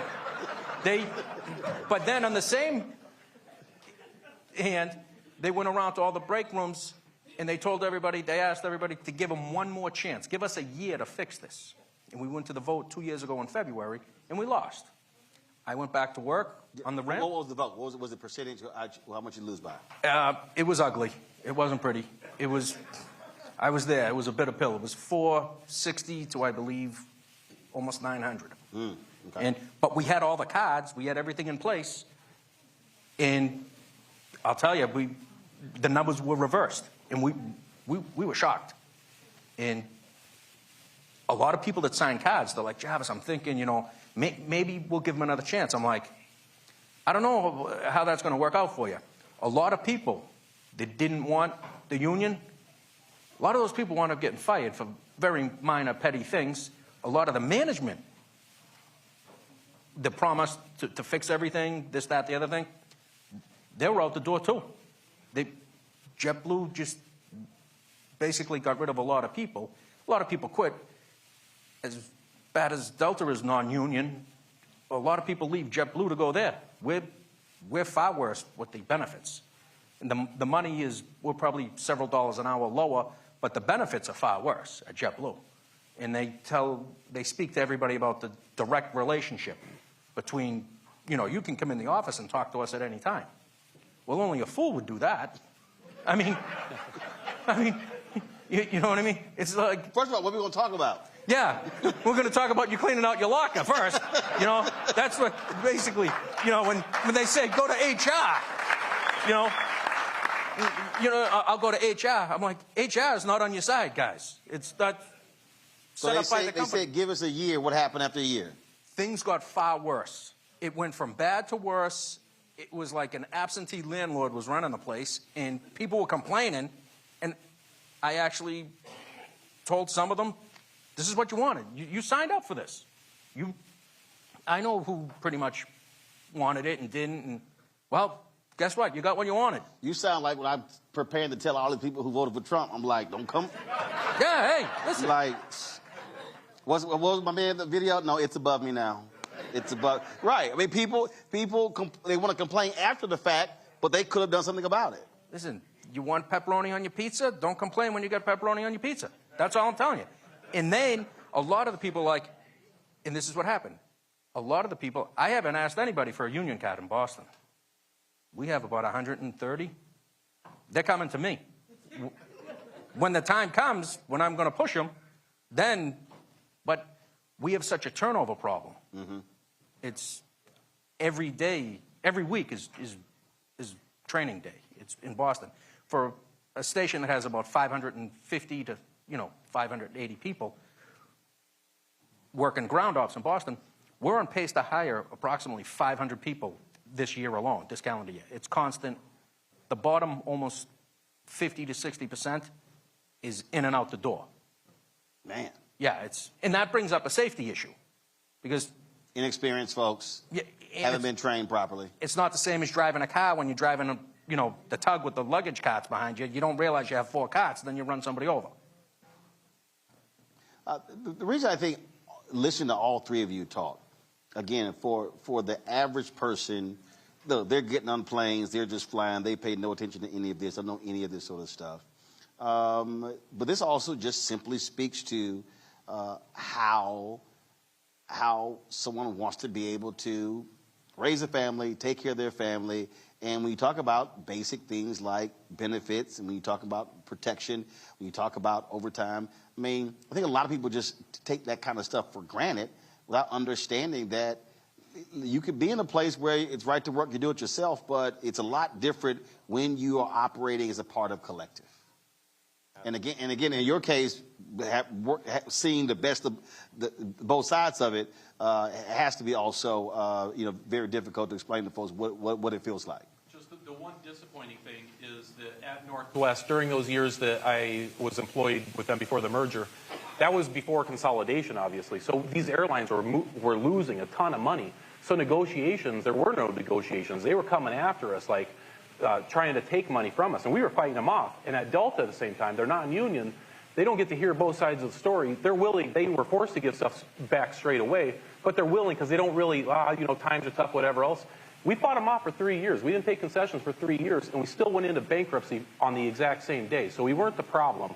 So, I don't know exactly where I was going with that, but. I think. No, go ahead. Yeah, if I could just say one thing, okay, because. You can say a couple of things. It's all good. You got time. There's been a lot of negativity here, but a relationship between a collective and a company doesn't have to be negative. What I can tell you from my side is our relationship with the airline is absolutely, fundamentally super strong. Okay, we came. But why? Mutual respect, negotiating in good faith. It just is. But is it also that the airline understands that, when you say mutual respect, that first of all, they can't make money, they can't be on time, they can't have high customer service unless you treat the folks who work for you well. And if you take care of them, they're going to take care of you. Absolutely. And that's exactly right. You know, you take care of the employee, and the employee takes care of the customer. And what I can tell you is I have nothing negative to say about my jurisdiction working for Delta Airlines. Okay, we have a very strong relationship. To give you a little story, I remember in Atlanta, I was on the negotiating committee. There was a USW staffer that was coming in to sit on the negotiations, replacing someone who was there for the following negotiations. And we came in that morning, and we came into the boardroom. We met the Delta folks and grabbed their breakfast and coffee and exchanged pleasantries. And then we went up to our boardroom, and Derek said, "What's with all the hugging?" Okay, so, you know, it's not to say that we haven't been at loggerheads, but in the end, it's a very strong relationship. You damn Canadians. Yeah.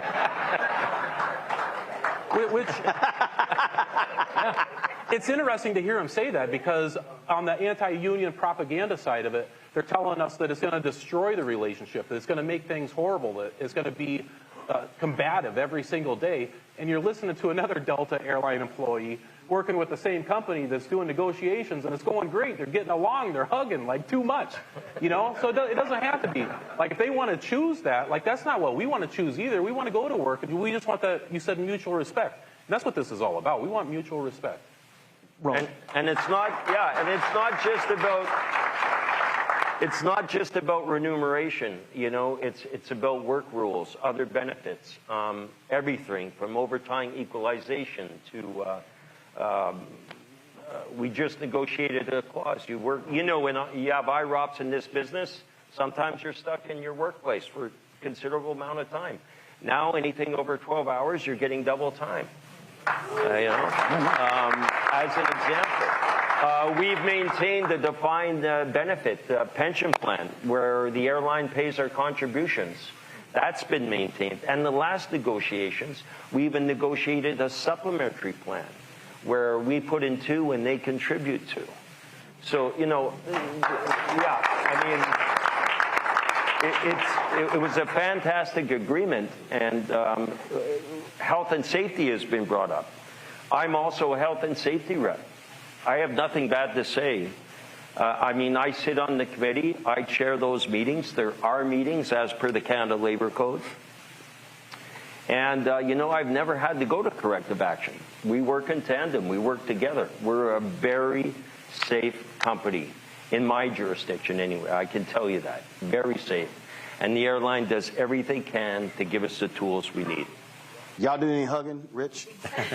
No. No. I don't know about the rest of the stations with JetBlue. Rich, you need a hug, Rich? I'll throw you one. Come here. There you go. There you go. Listen, the JetBlue pilots went union, and their relationship was not destroyed. There was not one fist fight. They weren't flipping desks. They get along fine with management. Now, JetBlue was telling everybody, give us a chance, give us a chance. And one of the big things, one of the biggest problems in Boston is when you get MSE, mandatory shift extension.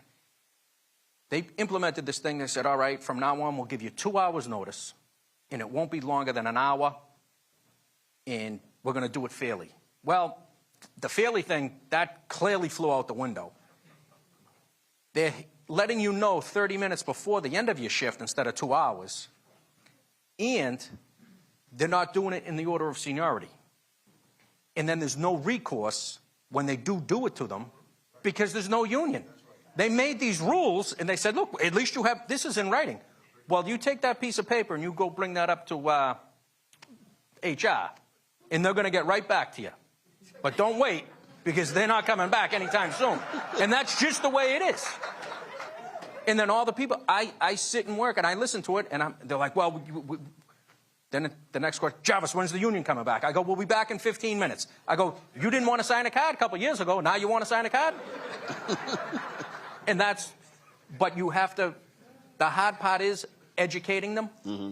And there's a lot of young and then you have to, some of them are brainwashed, because when JetBlue hires them down in Orlando, as they're training them, they scrub their brain a little and they tell them how good. No, they do. They do. They tell them how good JetBlue's going to look out for them. We call it, they drink the blue juice. It's like Jim Jones giving the lemonade years ago. Kool-Aid. Yeah, killing 1,000 people, right? Well, they have them drinking the blue juice, and it's like, but no, the company obviously doesn't have your best interest in mind. They're there, but a lot of the managers and supervisors, they just turned down being managers and supervisors, especially in Boston, because they went back to work on the ramp as regulars because they got lied to, too, by upper management. And they really did. They were better off making, they made more money working on the ramp because they were screwing the supervisors. And that's why the whole system, especially in Boston, it's not only sideways, but it's upside down. It's just, the whole thing is wrong. See, the thing that jumps out at me, and this is, it's really interesting when you look at, again, culture and mindset in this country. And the reality is, when you look at the places, you take a Chick-fil-A, you take some of these other companies, when you look at these employee surveys, companies that typically take care of employees, treat them with respect and dignity, provide benefits, lowest turnover, least drama, highly profitable. And but when you look at what JetBlue tried to merge, what was it? One of those Spirit. Tried to merge with Spirit. And when you look at a lot of these companies and they're having difficulty making money, things along those lines. And when your relationship is crap with employees, they're not trying to help you out. They're like, nah, the hell with you, because you haven't treated me well. And so when you listen to that relationship, or even some of the other negotiations that have taken place, is that when you say to the folks at your shop, guys, there is another way? Well, I was assigned, because JetBlue had a deal with American Airlines, a code share. I was assigned to go down to American Airlines a little over a year ago, and I had to go in their office, and they showed me on their computer how to use their computer system so I could track the JetBlue bags, and they had a guy going to us, so we did the bag swap. And it amazed me. My first day in there, their first assignment at American Airlines is when they're getting their lunch break.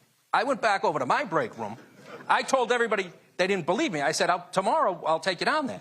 I said, the first thing that they get is their lunch break assigned. At JetBlue, there was no lunch break assigned in Boston. Some days you didn't get a lunch break, and then, well, you got plenty of downtime. Or you might get a lunch break 8 minutes into your shift, or the last 30 minutes of your shift. Well, that's the people on the ramp. The guys in the bag room, guys like me, I do the transfer bags. But the people working the ramp, they're probably not, 85, 90% of the time, they're not getting a lunch break in the middle of their shift. They might get a shot at the vending machine or the bathroom, but they're going to have to leave their team shorthanded. But they're not sitting down heating something up at the prime of the night. And then a lot of the times, when somebody's already picked up a shift and they're doing a double, and they're working the next morning, now it's 9 o'clock at night, they'll come out and tell them that they have to stay another 4 hours. So the guy's going to be working, 23 hours out of the last 26 hours. And that's clearly not even legal, but no, you got to do it. It's not our fault you picked up those hours. Well, it's your fault you're keeping me here, because it's run short. We're short-staffed. Mm-hmm. And then as soon as there's a little weather, flights are delayed. Next thing you know, you need more bodies, because you skeleton crew at night. Now your mandatory shift extension, and 40 people. So do you not think, because of 2 years ago, do you think that JetBlue workers, well, the ones who actually are still there, right, are far more motivated to turn those cars in and get it done this time? Oh God, yeah, yeah, definitely. But there's still there's a very, very small percentage that are, I think they've been lobotomized, between me and you. They're not coming around. There's no. That blue juice is taking total effect. Yeah, you could listen. They could get run over by a plane and they'd be fine with it. They don't. JetBlue has their back. They really believe that. Wow. You think you want to jump in? Well, The one thing that we hear over and over is quality of life work rules. We just went through, like talking about, first of all, the lunches. At the unionized carriers, in their contracts, they've got it written in their contract that you get your lunch between the 3rd and the 5th hour. It's not says, yeah, it's 4 hours. If you go past 5, you can file that you're going to be paid for that lunch if you don't take it within 5 hours into your shift. Yep. Damn Canadians. That's those Canadians. And the contracts at United and American and the other ones here in the United States, they have it as well. And some of the rules might be a little bit different, but you're not getting your lunch at the very beginning or the very end. And if you do, there's just a little show of respect. It's not going to break the bank that says thank you for taking your lunch at an inopportune time. The other part is we just go through the holidays and we watch, like United. I know their contract. I was talking to a guy that works for United. For our holidays, obviously we fly on holidays as well. So there's 10 holidays. At Delta, you can either float the holidays throughout the year for some other day, or you can get paid double time on that day if you choose to work it. At United, you can choose to float that day throughout the rest of the year, or you can choose to work it, but you get paid double time and a half. Like there's no reason that we have these work rules that lag the rest of the industry. And part of the problem is that our coworkers just don't know all these benefits that the union contracts gain them. It feels like on holidays, like, you know how you go to a slot machine and you hit the bonus and it just keeps racking up money? Like that's what the union contracts are doing with their work rules that they mention in there to get extra pay. And at Delta, we're busy sticking the quarter in and pulling the trigger one time, getting one spin out of the deal. So it's all these shows of respect. It's the quality of life. It's having everything that's defined that you can get, look at a book and see exactly what's going to take place. That's worth maybe not a dollar amount, but it's worth a lot in security, peace of mind. If there's one through line, this show, previous show, and my goodness, even when I talk about all the stuff we did during this election, it's just the number of people, you hear the phrase, when you don't know, you don't know.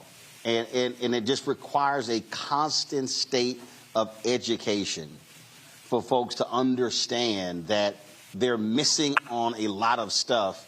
And if they would just listen, get educated, read, and understand, then a lot of the complaints, there's a way to fix those issues. Except in Canada, y'all are correct. Management probably brings y'all birthday cakes. Yeah! Yep! I mean, and that is part of the problem, though, is that they do get educated, but they get educated from our corporate. Like Delta has messaging for our employees every day, so they only hear one side of it. And the good part about a unionized workforce, you're going to hear the corporate, whatever they have to say, but you also get to hear a balanced response to it, where the IAM members get to come into the job and explain to you, listen, this is maybe why it's not so good, and you should think about this other way. So people, they do want to be informed, but when you only get information from one source. What is the weirdest, as I was saying earlier, the number of people who literally are fine with the CEO making $10,000 an hour, but they act a fool when a worker says, can we get paid $10 an hour? I can apply this. I mean, how many fans out there will bitch and moan that their favorite NFL player is holding out for better contract, and they're like, man, get back on the field. The owner's a billionaire. Yeah. And this is, I had folks with Black Census Lab. This was a few months ago. They had their survey. They did a survey, 211,000 African Americans.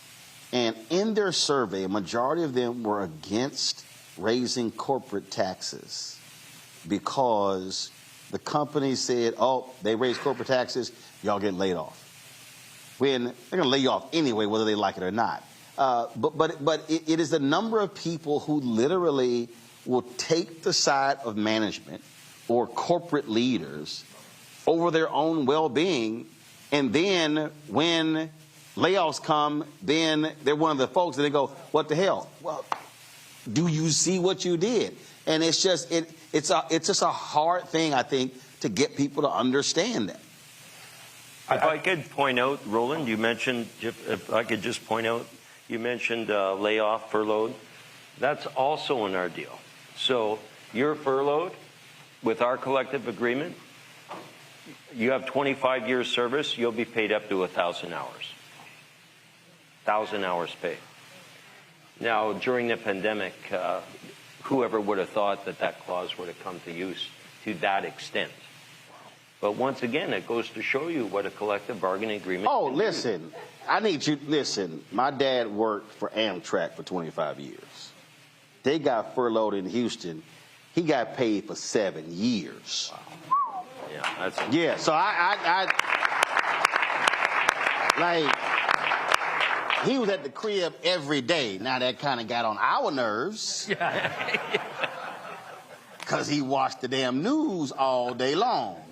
6 a.m. to 7 a.m. to noon to 4 to 5 to 6 to 9 p.m. to 10 o'clock, and then the damn rebroadcast.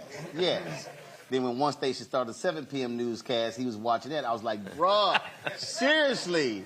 And then he questioned why I decided to go on the news. I was like, all that damn news I had to watch.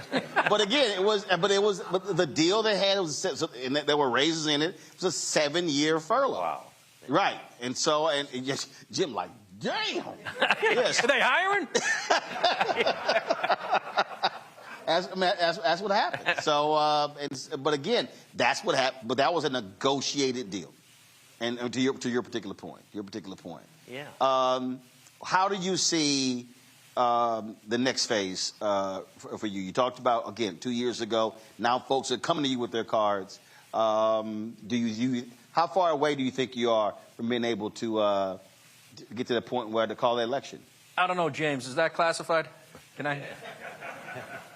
With a little bit of pressure on the gas pedal, we're probably just 2 months away. But your guys are highly motivated. Your men and women are highly motivated. Yeah, they're highly motivated. It's not going to take a lot considering their treatment.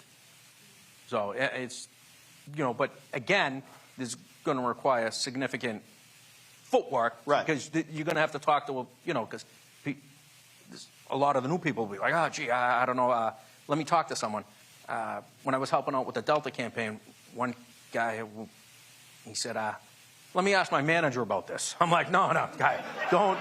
That's the wrong, that's the wrong answer. You're like, no, here's a list of fired workers you can call. So I gave him information, and I believe we eventually got his card. But there's a tremendous amount of educating.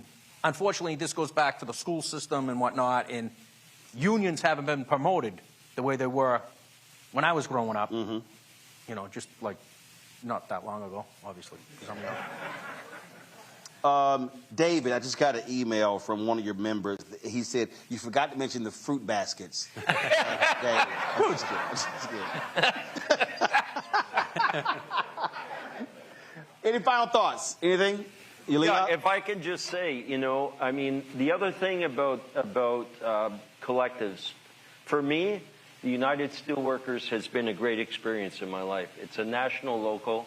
It's many disciplines. I've met so many great people that are all really out for the same thing, a quality of life for our brothers.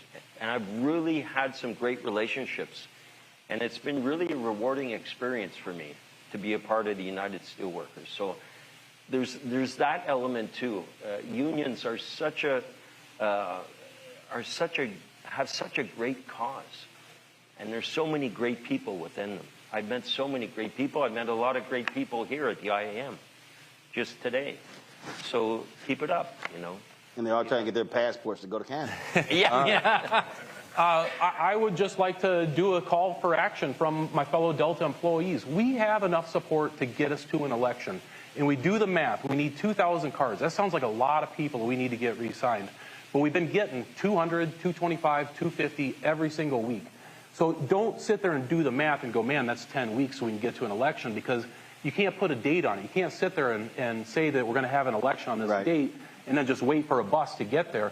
Let's double it. Let's triple it. Like, if we have more hands involved, we can get to it sooner. So I just would ask, if you are unsure if your card is valid, make absolutely certain that it's on file and that it's up to date.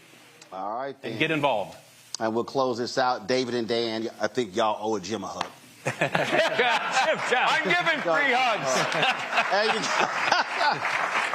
Folks, we'll be right back on the Black Star Network. I appreciate it. Thank you. Appreciate it. Thank you. Hi, I'm Isaac Hayes III, founder and CEO of Fanbase.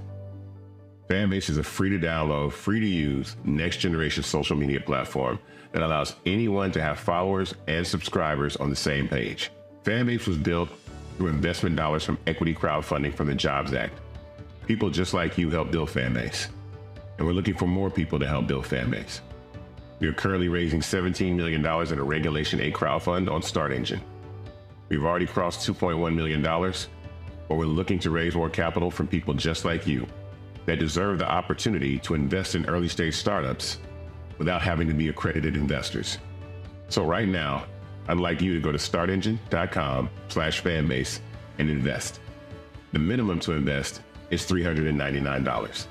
That gets you 60 shares of stock in Fanbase right now, today. And then use Fanbase to connect with friends, grow your audience, and be you without limits.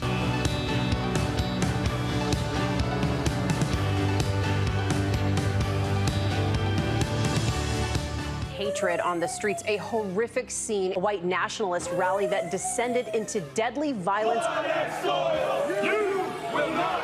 White people are losing their damn minds.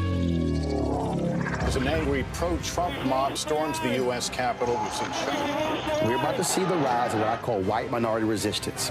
We have seen white folks in this country who simply cannot tolerate black folks voting. I think what we're seeing is the inevitable result of violent denial. This is part of American history. Every time that people of color have made progress, whether real or symbolic, there has been what Carol Anderson at Emory University calls white rage as a backlash. This is the rise of the Proud Boys and the Boogaloo Boys. America, there's going to be more of this. Here's all the Proud Boys, guys. This country is getting increasingly racist in its behaviors and its attitudes because of the fear of white people. The fear that they're taking our jobs, they're taking our resources, they're taking our women. This is white fear.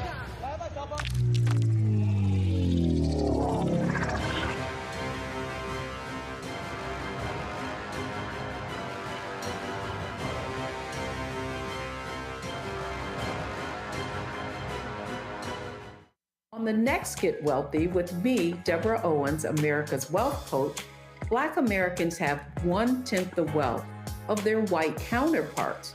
But how did we get here? It's a huge gap.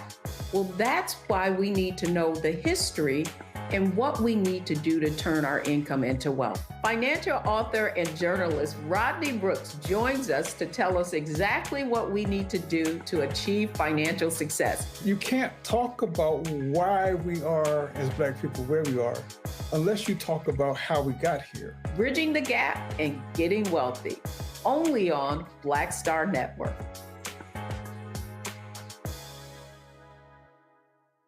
Hi, I'm Dr. Jackie Hood Martin, and I have a question for you. Ever feel as if your life is teetering and the weight and pressure of the world is consistently on your shoulders? Well, let me tell you, living a balanced life isn't easy. Join me each Tuesday on Black Star Network for A Balanced Life with Dr. Jackie. We'll laugh together, cry together, pull ourselves together, and cheer each other on. So join me for new shows each Tuesday on Black Star Network, A Balanced Life with Dr. Jackie.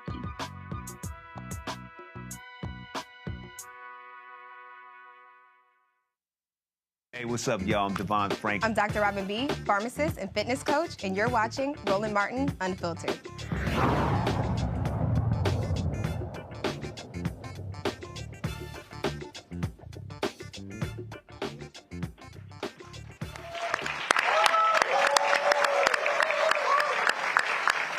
All right, folks, welcome back for our final segment. Again, we're at TWA Hotel here at JFK Airport, here with IAM.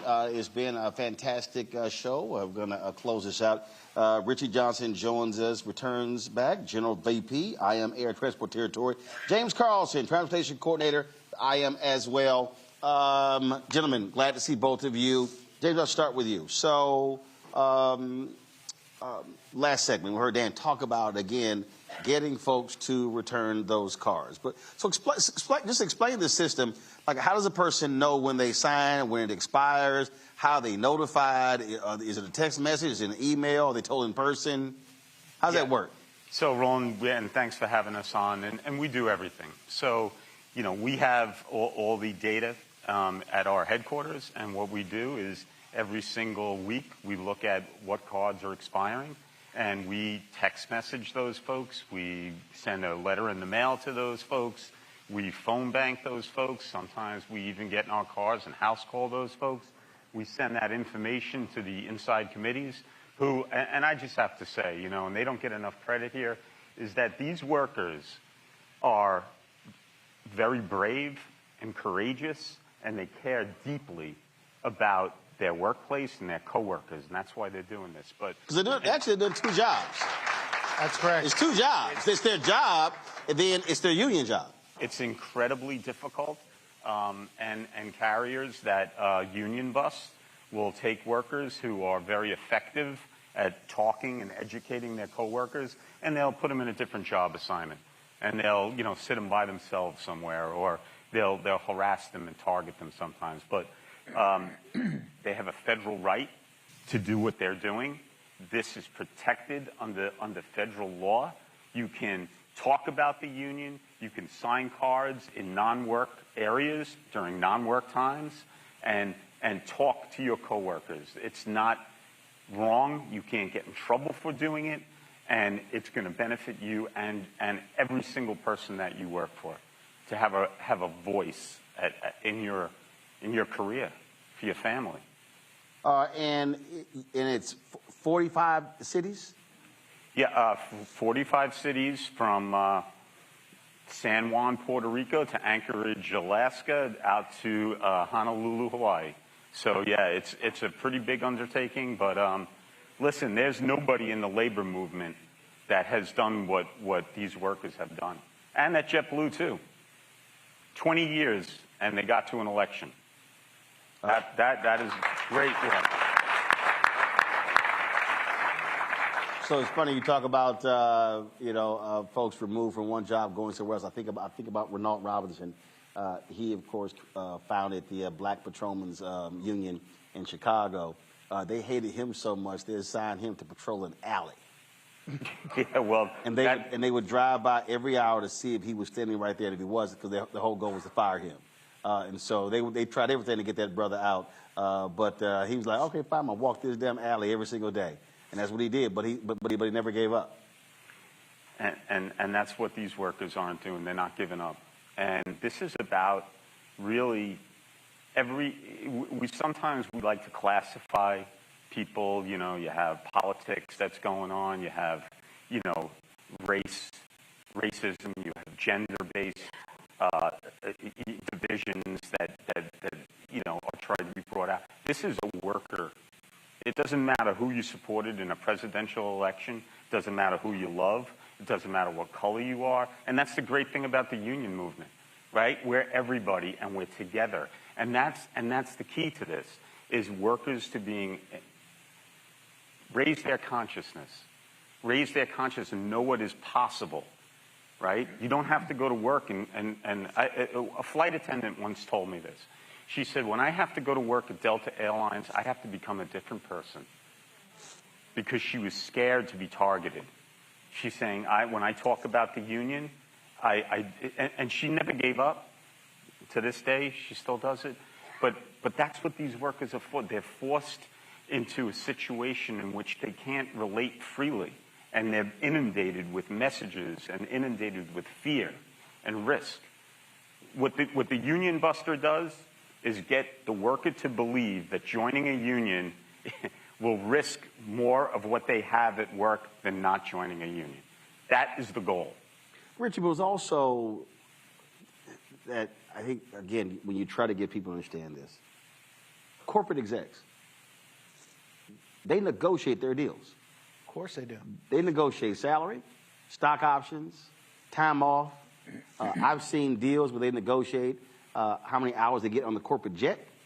I've seen there was an executive with Disney where they bought his house in the D.C. area, gave him the loan for his house in California, then we left the company, paid off that house for him to go back. I mean, so when companies act like workers are demanding too much, This is literally what executives do every single day in these Fortune 500 companies. Yeah, and we bring it to their attention. We talk to our members about that all the time.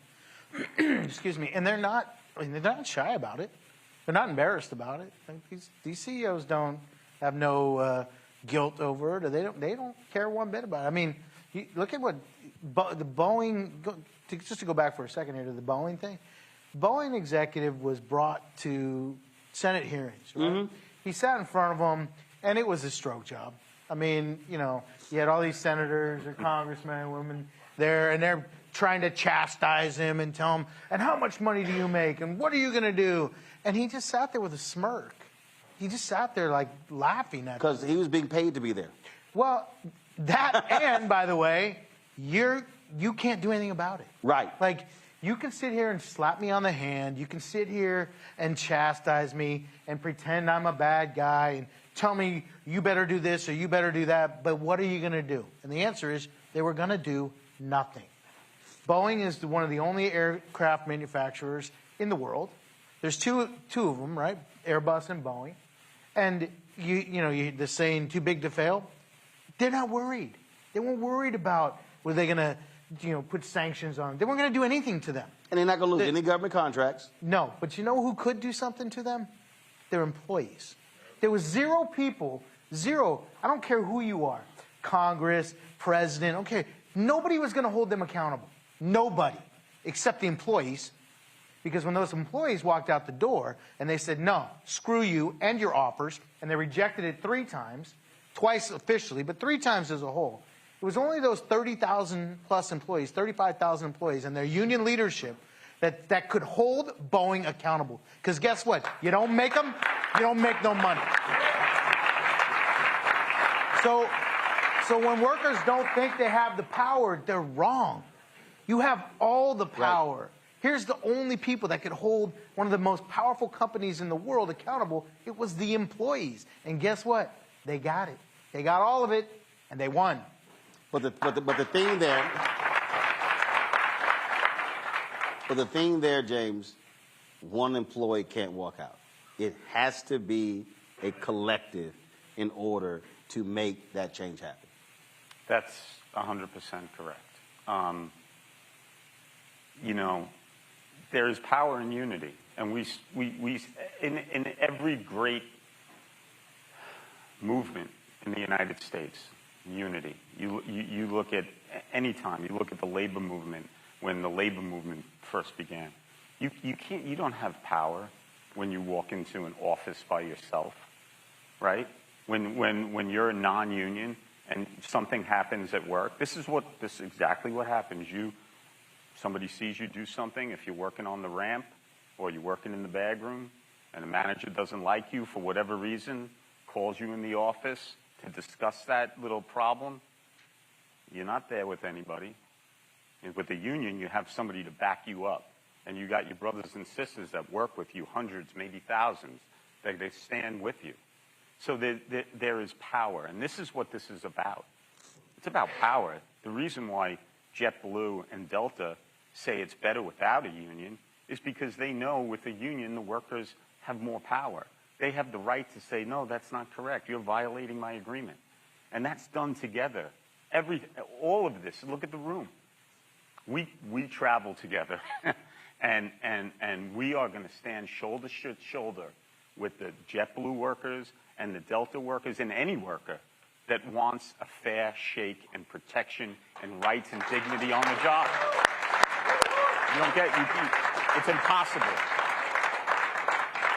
Well, we certainly appreciate being with you, partnering with you, and I tell people all the time, the reality is when TV One canceled my show December 2017, there were a lot of people who were upset. They were mad. They wanted to go meet with the CEO. I said, y'all, that's a waste of time. And I said, he's not going to budge. And we went, our last show was December 21st.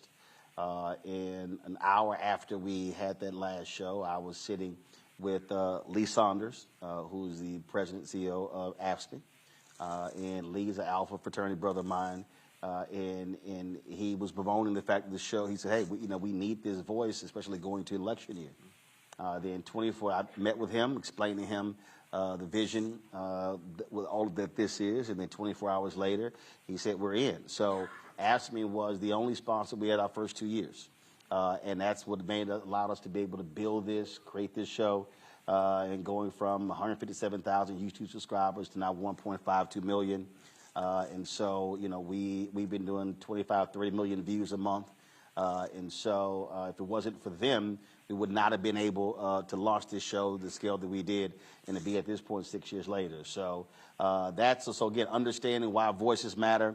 And we also understand being able to spread this message, people begin to learn, and hopefully more people have a better understanding of the reality of many of these airline workers, and they can understand when they're trying to unionize. Now they know exactly what that means. So we appreciate partnering with y'all. Thank you so very much. Thank you, Roland. Glad to be here. James, thanks a lot. Richard, thanks a lot. We thank all of y'all as well. I appreciate it. And so if folks want more information, where do they go? What's the website? Where do they go? Where are we going? What's our website? If folks trying to reach y'all, where do they go? IAMdelta.net. You can go to that and get some more information. Say it again. IAMdelta.net. You can go to any one of the social media pages on Facebook, Delta and JetBlue. JetBlue's doing a great job without a website, so maybe we don't put one up. I don't know. So it's IAMdelta.net. IAMdelta.net. Yes, sir. All right, I appreciate it. Thanks a lot. Thank you. Folks, that is it for us. I'll be back in studio in Washington, D.C. tomorrow. Don't forget to support the work that we do. We've got some great things coming up. I'll be in Oakland Thursday and Friday. Friday speaking at the memorial service for Frankie Beverly. Then, of course, Monday, Tuesday, and Wednesday, we're in Atlanta for Global Hope Forum with Operation Hope. Don't forget, support all the work that we do, folks. If you want to join our Bring the Funk fan club, our goal is simple, getting 20,000 of our fans contributing on average $50 each. That's $4.19 a month, 13 cents a day. Since we launched this show, we've had 35,000 individual donors to our show. They've made it possible for us to do the work that we do. If you want to contribute using Cash App, use the QR code from Stripe right there on the screen. And if you are listening, just go to Black Star Network or RolandSMartin.com for that QR code. You can also, of course, send your snail mail. Check your money order. P.O. Box 57196, Washington, D.C. 20037-0196. PayPal is R Martin Unfiltered. Venmo RM Unfiltered. Zelle Roland at RolandSMartin.com. Roland at RolandMartinUnfiltered.com. Of course, download the Black Star Network app. We've had about 130,000 downloads. We want to get to 200,000. Apple TV, Android TV, Apple phone, Android phone, of course, Roku, Amazon Fire TV, Xbox One, Samsung Smart TV. Also, you get a copy of my book. All the proceeds go right back into this show. Of course, White Fear, How the Browning of America is Making White Folks Lose Their Minds. Available at bookstores nationwide. Of course, Target, Barnes & Noble, Books A Million, BAM, and also get the audio version Audible. Yep, I did all the reading as well. And of course, you want to get your gear for the show. I see whose brother came in here with a sweatshirt on? I see you. I saw you with your sweatshirt. There you go, sweatshirt. There you go. All right, stand up. Stand up. Hey, Henry, get a shot of him. He got his gear on. So turn around so face the camera. There you go. My mom just texted me. She needs I voted for the black woman. Oh, so you say it again? I said, my mom just texted me. She said, I voted, don't blame me, I voted for the black woman shirt. Y'all want to get that shirt? Just put it up right there. Go to Roland Martin. Go pull it up. That's right, RolandMartin.creator-spring.com, RolandMartin.creator-spring.com to get your shirt. Don't blame me. I voted for the black woman. I'm wearing that a lot over the next 4 years. Apparently so will my mom. Yes, so will your mama. All right. And tell your mom when she gets her shirt, take a picture. I'll put it on social media, show it on the show. Folks, that's it. Again, let me thank all of y'all. Good luck in your efforts, and we appreciate helping y'all make this possible. And again, everybody deserves to get what they deserve to take care of themselves and their families. So thank you so very much. Folks, y'all know how I was in the show. I'll see y'all tomorrow. Holla!